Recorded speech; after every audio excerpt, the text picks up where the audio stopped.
ترجمان نبی، ہم زبان نبی، جانشان عدالت پہ لاکھوں سلام۔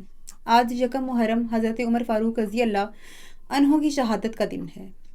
وہ جو نبی پاک صلی اللہ علیہ وآلہ وسلم کی دعا ہیں، وہ جو رب محمد صلی اللہ علیہ وآلہ وسلم کا انتخاب ہیں، جن کو نبی پاک صلی اللہ علیہ وآلہ وسلم نے فاروق کا لقب دیا، وہ جنہوں نے 22 لاکھ مربع میل پر حکمرانی کی، جنہوں نے 22 لاکھ مربع میل پر اسلام کا پرچم لہرایا۔ جب بیت المقدس فتح ہوا تو حضرت عمر فاروق رضی اللہ عنہ کا غلام اونٹ پر سوار تھا اور وہ خود پیدل تشریف لے کر آ رہے تھے۔ وہ جن کو دیکھ کر شیطان راستہ بدل لیتا تھا، وہ جن سے منافق گھبراتے تھے۔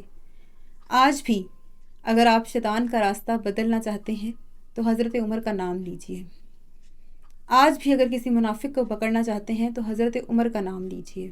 حضرت عمر فاروق رضی اللہ عنہ کو شہید کرنے والا جانتا تھا کہ ان کے سامنے تلوار سے مقابلہ نہیں کیا جا سکتا، اسی لیے نماز کی حالت میں اس نے خنجر کے وار کیے۔ وہ جن کے بارے میں نبی پاک صلی اللہ علیہ وآلہ وسلم نے فرمایا کہ اگر میرے بعد کوئی نبی ہوتے تو عمر ہوتے۔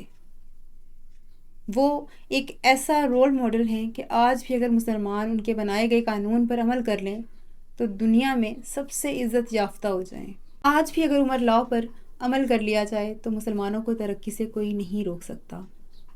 آج بھی اگر منافقوں کے سامنے حضرت عمر کا نام لیا جائے تو ان کو بڑی ہی تکلیف پہنچتی ہے۔ اللہ تعالیٰ حضرت عمر فاروق رضی اللہ عنہ کے درجات بہت ہی بلند کریں، اور ان کے درجات بہت بلند ہیں، اور اللہ تعالیٰ ہمیں اتنی توفیق دے کہ ہم ان کی سیرت پر عمل کر سکیں، ان کی سیرت کو مکمل طور پر پڑھ سکیں۔